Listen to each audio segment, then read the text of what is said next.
Good morning, everyone. I'm Andrea Varischio, and today we'll talk about Doppelganger, a tool for cloning and dumping LSASS to evade detection by EDRs and antiviruses on modern Windows versions. So first thing first, who am I? As we said, I'm Andrea Varischio. I work as a red teamer and penetration tester at Yarix. And my focus area are red teaming, but I started with my master thesis approaching the offensive security in mobile, so Android hacking. And now I'm specializing also in payment pen testing, and shell coding, and development of tools for red teaming. I have a master degree in telecommunication engineering at the University of Padua, and these are my hobbies. I'm a drummer. I like martial arts, board games, and I love cats. So let's start with Doppelganger. And the topics we're gonna see today are Doppelganger, the core project we're gonna talk about, and HollowReaper, that is a way to execute Doppelganger in a stealthier way, even more stealthier. So these are two different tools, and I'm gonna go through the details on how they are implemented. I also want to say that it's my first presentation, my first conference, so let's go and let's see how it goes. Good luck. Thank you. So let's start with Doppelganger. Why I started creating Doppelganger? So I needed a custom tool because in red teaming assessment, the famous tools like Mimikatz or ProcDump are known by EDRs and spotted immediately. So I wanted to build a custom tool to work without being detected and steal credentials from LSASS. Moreover, I'm a curious person, so there were the desire to explore techniques like NT create process X that it's a Windows API that we're gonna talk about later more in detail, and kernel level driver abuse, also called bring your own vulnerable driver, and process following. Finally, there's a lack of a reliable public tool capable of dumping LSASS under VBS and modern mitigations made up by Windows and Microsoft. So the goals of this tool are cloning and dumping LSASS and bypassing the protection of Windows, which are PPL, Protected Process Light, virtualization-based security, and EDR and antiviruses. Let's see which Windows protections are in act on modern Windows. So we talk about PPL and VBS. Let's see what they are. Protected Process Light, or PPL, is were introduced in Windows 8.1 and protect critical system like LSASS that contains all the credentials from user login on Windows. It, they protect these processes even by system level administrators on the computer. So it's designed to defend against credential theft and malware techniques. Virtualization-based security, also called VBS, was introduced in Windows 10 and uses hardware virtualization, Hyper-V, and it isolated some memory parts so that even here, administrator or system level accounts cannot access specific regions of the memory. Features like credential guard that we are gonna see more later relies on VBS. How to check if on a server or a client computer there are these protection enabled? To see if there's PPL, we can check using tools like Process Explorer and look for the protected field of the process, and we can see if it's written protected. In a while, there will be a screenshot also to show this. And in order to see if virtualization-based security is enabled, we have to open an administrative console and run bcdedit/enum and look for the value hypervisor launch type. If it's set to auto, it's enabled. If it's set to off, it's disabled. VBS can be disabled only by rebooting the machine. So it can be difficult to do on a real-time assessment in which you cannot switch off servers of the customers. But if you want to try to disable it, you need to launch this command bcdedit/set hypervisualize type off, and then reboot the system. Remember this because I'm going to talk about this later. So the highlights of the tool are the following. In order to be stealth, we use a manual API resolution. So instead of calling directly the Windows API, we store their name to evade detection, so they're not imported in the import address table. And then we resource them at runtime. To bypass PPL, we abuse a vulnerable driver, RTCore, and we are going to see how to write 0 on the protection field of LSASS. Then we need to privilege escalate to system, because in order to get an handle to a process, we need to be system and also have some privileges. We'll see later. Then we need to to clone LSASS, because the system won't let you dump directly the real process LSASS. So what my idea was, okay, if I cannot dump LSASS, I can try to clone it, create a process that is a clone of the original, and then dump the clone. The dump is usually seen by EDRs if written on disk. So my idea was to XOR dump, and in order to copy it on my local computer and then decrypt it on my local computer and analyze it. Finally, I restored the protection level, so the PPL, on the original LSASS in order to avoid detection and to leave forensic artifacts. So let's see in deep how this is implemented. Manual API resolution. It's a really long process. You need to choose a key, and I use XOR, like encryption. And you need to XOR every API name you want to use in your program. Then you need to define every function pointer for every single API. I implemented this small function to resolve dynamically the APIs. It needs to have the DLL from which the API is available. And I call custom get proc address, that is a custom implementation of the API get proc address, because sometimes this is monitored by EDR. So I implemented a custom version. So what we need to do is load the clean version of all the needed DLL in order to avoid hooking by EDRs and antiviruses. And finally, resolve every single API from every single DLL we load. So this is the way in which there's no trace of the API I want to use hard-coded in the program. So the static analysis from ADR is bypassed with this mechanism. So let's see now how to bypass PPL. PPL is, like we said before, in a newest version of Windows, and it's one of the new protection posed by Microsoft on the critical processes. Luckily, PPL switch byte is available in a process in the e-process structure in Windows kernel. And we just need actually to put 0 on the byte that say protection. If it's different to 0, the process is protected. If we manage to write 0 on that part of the structure, we are able to bypass PPL. So how can we do it? We need to move from userland to kernelland using, as we said before, a vulnerable driver.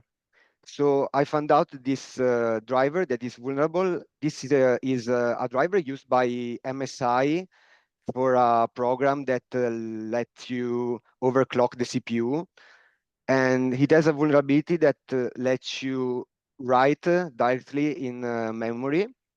with the IOCTL it exposes. So we just need to find our way through the kernel until we find LSASS and its structure. So how it's done? I find some references in the GitHub repository I linked down in the slide. And these are the IOCTL codes that the driver exposed. And these are two primitive way of reading and writing a byte in kernel or in memory in general. And then other helper functions were implemented in order to read not only a byte, but also word, dword, and entire buffers. This is the function that actually disable PPL. So first we need to create a device object for the driver. We get the kernel address. So we know how to start, and we load the kernel executable in order to calculate the offset from which PS initial system is loaded in memory. So from the executable, we know the offset, and then we can calculate where it is actually in our memory, the start of the system process. And then we go there with our read the memory, the word 64 that we already said before how is implemented from using the driver.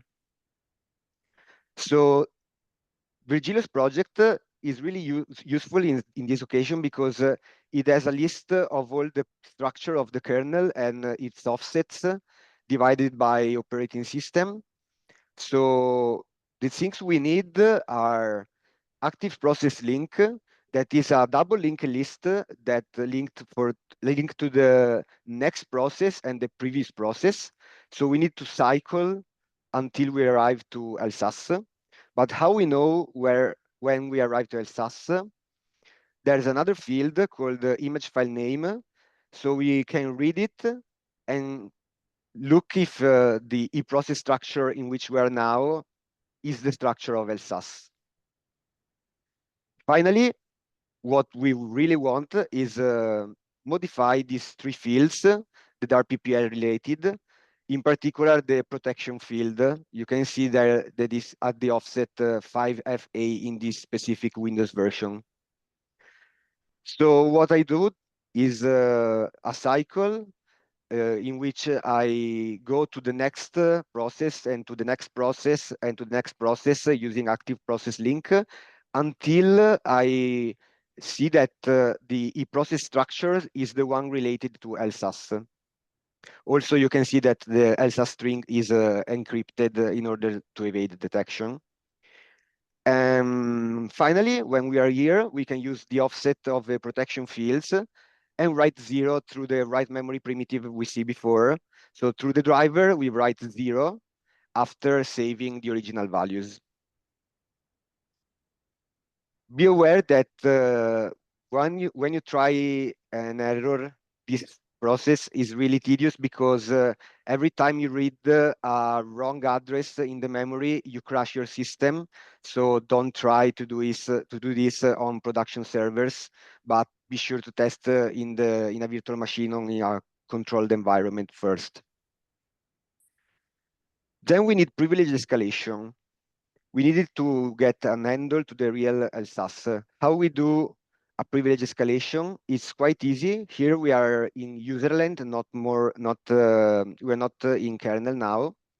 So we just, like before, we go through the processes and we see when we find the winlogon.exe process, and winlogon run a system. So the only we need to do is copy his ticket, with this privilege, his token with the privileges, and assign it to ourselves. And then we enable additional privileges. The most important one is the privilege debug because it's needed to operate on other processes than ours. Now, the part in which we clone LSASS. This is because I noticed that I didn't manage to dump LSASS in its original process. And I noticed that if I ran the previously shown command to disable VBS, the dump have success. So I understood that VBS was blocking me from access that part of memory. So my idea was, okay, I cannot dump the original, so let's try to make a copy. And I found out that this API that is not documented by Microsoft is able to make like a Linux fork of the process. So the reference is here. There's a really nice blog post in which is described how NT-create process X works. But what this does is create a perfect clone of the process, but without launching actually a thread for the process. It's just a snapshot of the memory process.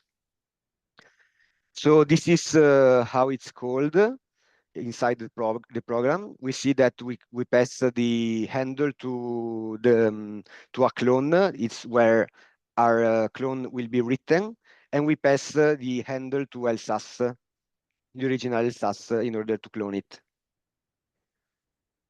So now we're ready to dump the memory of the clone. We initialize a buffer because we don't want to write the dump on disk because, as we said before, it's flagged by the EDR. So we initialize a buffer.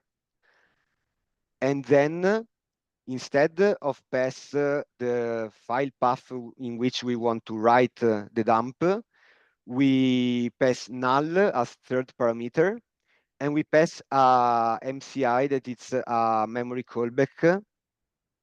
So this callback is implemented in order to write in memory in the buffer we initialize instead than on disk. So after doing that, we can XOR the buffer in memory and finally write the XOR dump on the disk so it's not seen by antiviruses and EDR. So we made it, and finally we can restore the original protections. With the driver, we go on the kernel like before, and we write the pre-saved values on the right offsets in order to restore everything like it was before. Now we see another way to, instead of directly launching Doppelganger, we can be even more stealthier using process hollowing. Process hollowing, it's a technique in which we create a process. For example, it could be explorer.exe, and we replace its real code with ours, and then we resume the process so that our code is executed. So this is a scheme. The legitimate.exe is created in a suspended way. We create a memory section containing the payload.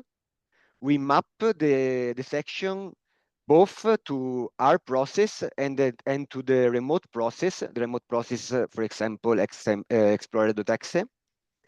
And then we patch the extraction pointer of the Explorer executable to run our code instead of its own. So how it is done? We use create process API to create in a suspended way the executable. Then we create the memory section in which we will write our shellcode. In this case, the shellcode will be Doppelganger, but could be any shellcode we want. Then we map our local process so that we can write the shellcode.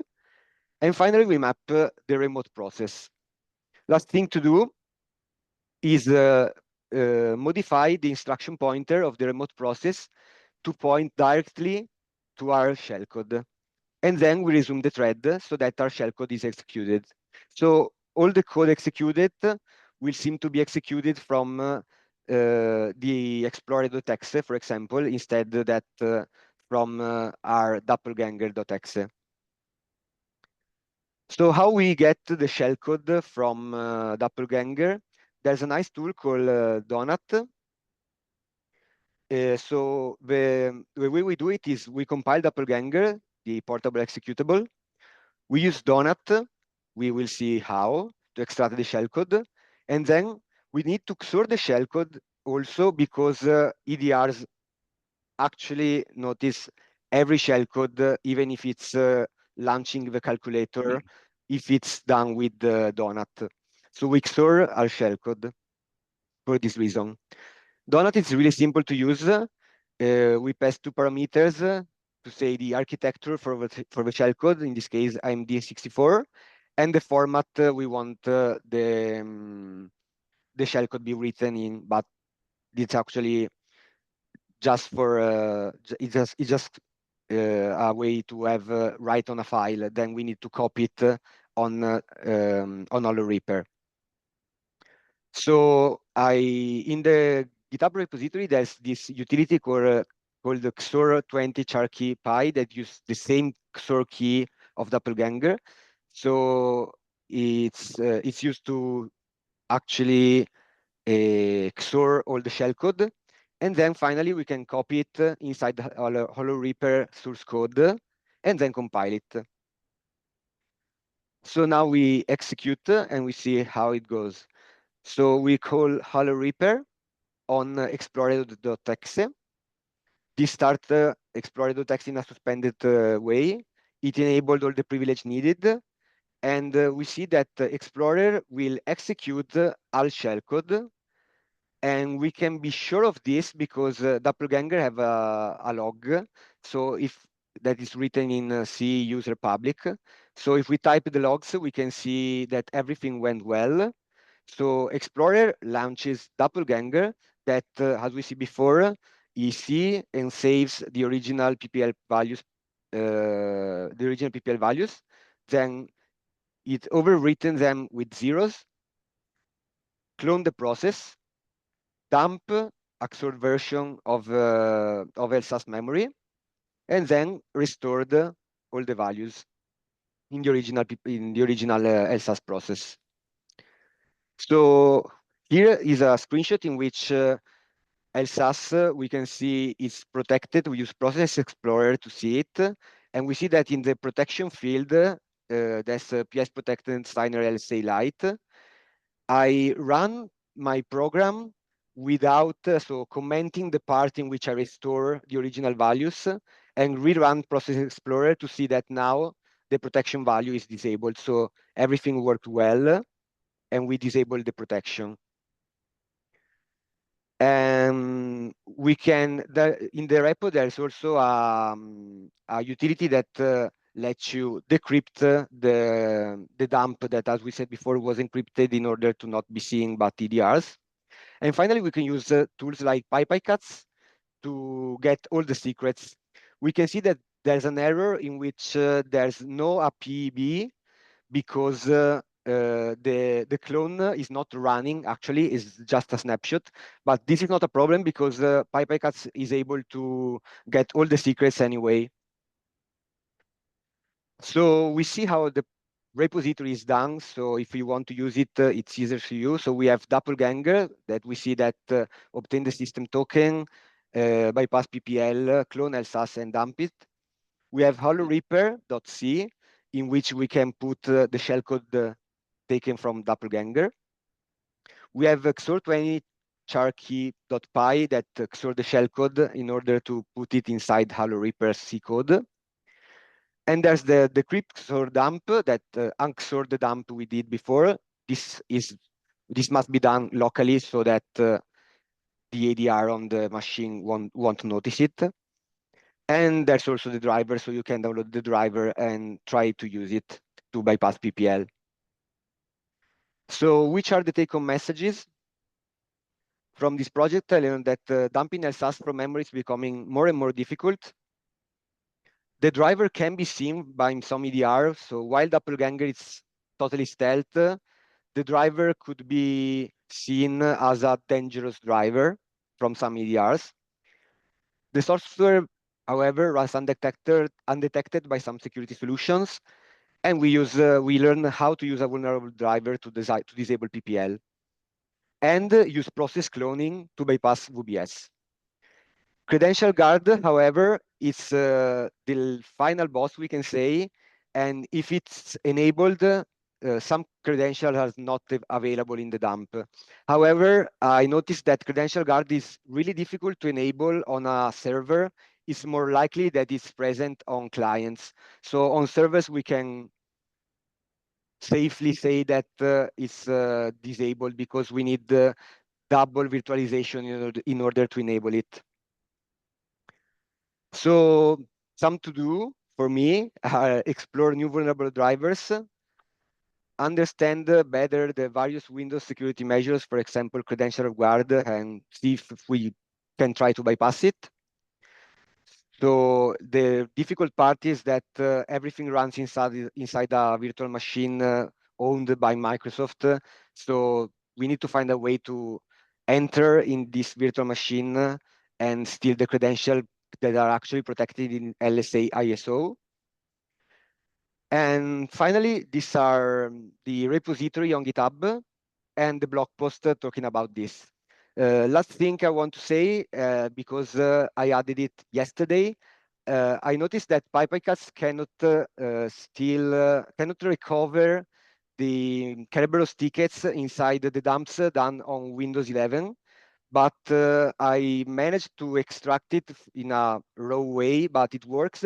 So inside the repository from yesterday, you can also find a way to extract Kerberos ticket from the dumps done on Windows 11 machine.